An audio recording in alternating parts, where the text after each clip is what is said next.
नमस्कार दोस्तों, मैं अजय भैया स्वदेशी मिशन आज आपके बीच उपस्थित हूँ सफलता के कुछ वाक्य लेकर। दोस्तों, जीवन में हर व्यक्ति सफलता के शिखर तक जाना चाहता है, किंतु बहुत कम लोग उस चोटी पर पहुंच पाते हैं जिसे हम सच्चे मायने में सफलता कह सकते। इसका कारण है, सफल होने के लिए आज हम 5 सूत्रीय कार्यक्रम की बात करेंगे। पहला है, वो है सफल होने के लिए एक निश्चित गोल, लक्ष्य, जिसे हम ड्रीम, सपना भी कह सकते हैं। यानी हमारी यात्रा प्रारंभ होने से और जो हमारा गंतव्य स्थान है वहाँ तक की सबसे पहले हमें टिकट लेनी होगी। यानी हमें एक निश्चित लक्ष्य बनाना होगा कि हमें यहाँ तक जाना है। जब हमारा लक्ष्य निर्धारित हो जाता है तो दूसरा सूत्र आता है योजना। हमारा लक्ष्य छोटा हो, बड़ा हो, लेकिन उसे पूरा करने की हमारी योजना क्या है। योजना हमें निर्धारित करनी होगी कि जो लक्ष्य हमने निर्धारित किया है इसे किस तरह हम पूरा कर सकते हैं, उसकी प्रॉपर एक योजना हमें तैयार करनी होगी। तीसरा सूत्र है समर्पण। हमने अपना लक्ष्य निर्धारित किया, योजना बनाई, उस योजना पर यदि हम समर्पण भाव से काम नहीं करेंगे तब भी हम सफल नहीं होंगे। चौथा है, वो है दृढ़ निश्चय। आपका लक्ष्य सही है, आपकी योजना सही है, आप समर्पण भाव से कार्य भी कर रहे हैं, लेकिन आपके उस कार्य में यदि दृढ़ निश्चय नहीं है तो भी हम सफलता के शिखर तक नहीं पहुंच सकते। सफलता के शिखर तक पहुंचने के लिए सबसे महत्वपूर्ण चीज है, वो है दृढ़ निश्चय। कि जो हमने लक्ष्य बनाया है उसे किसी भी परिस्थिति में पूरा करना ही है, चाहे कितनी भी बाधाएं आ जाएं।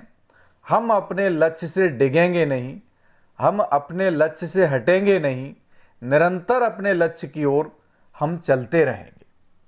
पांचवा और सबसे महत्वपूर्ण सूत्र है, वो है अनुशासन। यदि अनुशासन हमारे कार्य में नहीं है तो हम कभी भी सफल नहीं हो सकते। कितनी भी अच्छी योजना हो, कैसा भी हमारा लक्ष्य हो, समर्पण हो, दृढ़ निश्चय भी हो, लेकिन यदि उसमें अनुशासन नहीं है तो सफलता हमसे बहुत दूर रहेगी। इसलिए मेरे दोस्तों, मेरे भाइयों, जीवन में, अपने कार्य में, अपने व्यवहार में अनुशासन होना बहुत जरूरी है। अनुशासन के 2 उदाहरण मैं आपको देता हूं। एक उदाहरण है, आदरणीय गांधी जी के आश्रम में रहने वाले लोगों के लिए एक नियम था कि जब रसोई तैयार हो जाएगी, खाने का एक फिक्स समय था, उस समय पर जितने लोग रसोई के अंदर प्रवेश हो जाएंगे उतने ही लोगों को खाना परोसा जाएगा। उस समय के पश्चात जो भी व्यक्ति आएगा उसे बाहर खड़े होकर इंतजार करना पड़ेगा जब तक कि जो लोग खाना खाने बैठ गए हैं उनका पूरा भोजन नहीं हो जाता है। एक दिन बापूजी स्वयं कुछ क्षण लेट हो गए। रसोई के दरवाजे बंद हो चुके थे। जब तक बापूजी पहुंचे तो उन्होंने देखा कि रसोई के दरवाजे बंद हो चुके हैं, तो वो स्वतः ही बाहर खड़े रह गए। ये नज़ारा उनके आश्रम के एक साथी ने देखा तो वो मुस्कुराकर बापूजी से बोले, आज तो आप भी लेट हो गए।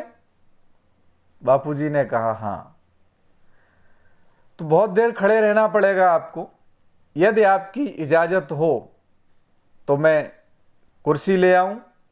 बापू ने कहा, नहीं, आज मुझसे गलती हुई है और इसका दंड मैं स्वयं भुगतूंगा कि जब तक ये दरवाजे नहीं खुलते हैं तब तक मैं खड़ा रहूंगा।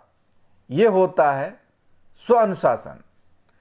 एक अनुशासन का पालन हम लोग डर से करते हैं और एक अनुशासन का पालन हम लोग अंतरात्मा से करते हैं, और जब हम अंतरात्मा से अनुशासन का पालन करते हैं तब हमें सफल होने से कोई नहीं रोक सकता। दूसरी एक कहानी है, 2014 का एक वाकया है।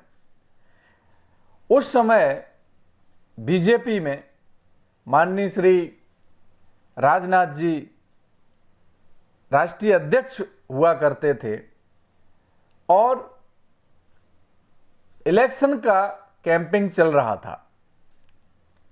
आदरणीय जो वर्तमान में हमारे प्रधानमंत्री जी हैं, आदरणीय नरेंद्र मोदी जी, शाम को सभाएं करके लौटे और उन्होंने राजनाथ जी को फ़ोन लगाया कि आप कहाँ हैं, आपसे मुलाकात करनी है। तो राजनाथ जी ने उनसे कहा कि आप सारे दिन से सभाएं ले रहे हैं, आप थक गए होंगे, आप आराम करिए। बोले, नहीं, आपने जो कार्य मुझे दिया है उसमें मैंने क्या क्या किया है ये मैं आपको बताना चाहता हूं। आप राष्ट्रीय अध्यक्ष हैं और आपको रिपोर्टिंग करना मेरा फर्ज है। दोस्तों, ऐसे ही लोग आदरणीय नरेंद्र मोदी बनते हैं और ऐसे ही लोग पूज्य महात्मा गांधी बनते हैं। हम लोग छोटे छोटे काम करके अहंकारी हो जाते हैं, अनुशासन को भूल जाते हैं। किसे हमें रिपोर्टिंग करना चाहिए ये हम जरूरी नहीं समझते। मेरा निवेदन है दोस्तों, यदि जीवन में बहुत बड़ी ऊंचाई तक जाना है तो स्व अनुशासित होना इसके लिए बहुत आवश्यक है।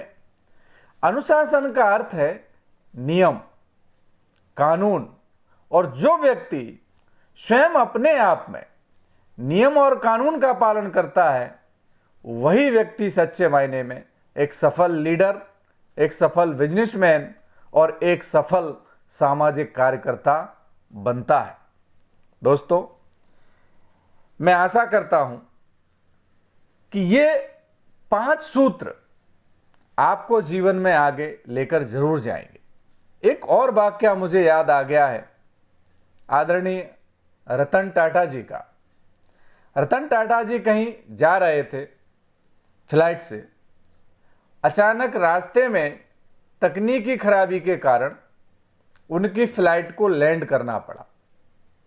तो टाटा जी ने इच्छा जाहिर की कि यदि यहीं आसपास कोई हमारा प्लांट हो तो हम विजिट कर लेते हैं जब तक दूसरी व्यवस्थाएं होंगी। तो वहीं पास में कोई उनका एक फैक्ट्री था जहां विजिट का आयोजन प्लानिंग किया गया। जब वो गाड़ी से उस फैक्ट्री के अंदर दाखिल हुए तो वहां उनकी फैक्ट्री का जो वॉचमैन था उस वॉचमैन ने गाड़ी रोक दी और टाटा से कहा कि जब तक आपको एंट्री पास नहीं मिलेगा मैं अंदर नहीं जाने दूंगा। बहुत सारे कर्मचारी आ गए, टाटा साहब आ रहे हैं। ये वाकया देखकर टाटा साहब ने कहा, नहीं, जब पास एंट्री पास आ जाएगा तभी हम एंट्री करेंगे। लोगों ने उस वॉचमैन को बहुत कहा कि आप नहीं समझते हो कौन है ये, आप नहीं जानते हो कौन है ये। टाटा साहब ने कहा, नहीं, आप कुछ न कहिए उनसे। जब वो अंदर प्रवेश कर गए, एंट्री पास आ गया, उन्होंने अंदर प्रवेश किया। अंदर प्रवेश करने के बाद सब लोगों का मन में एक कौतूहल था कि ना जाने इस वॉचमैन का बेचारे का क्या होगा, इसकी तो नौकरी गई। थोड़ी ही देर में टाटा साहब ने वहाँ के फैक्ट्री मैनेजर को बोला कि आप सबको इकट्ठा करिए और जो आपका बाहर जो गेटमैन है उनको आप अंदर बुलाइए। उन्हें अंदर बुलाया गया और टाटा साहब ने स्वयं उसका सम्मान किया। ये होता है अनुशासन। एक व्यक्ति जो उस फैक्ट्री का मालिक है फिर भी बिना एंट्री पास के वो अंदर प्रवेश नहीं करते हैं। दोस्तों, अनुशासन का पालन करना जीवन में बहुत आवश्यक है। अनुशासन ही हमें ऊंचाइयों तक ले जाता है। इसलिए जीवन में अनुशासन हमें हर जगह अनुशासन का पालन करना ही चाहिए। बहुत बहुत धन्यवाद। Thank you.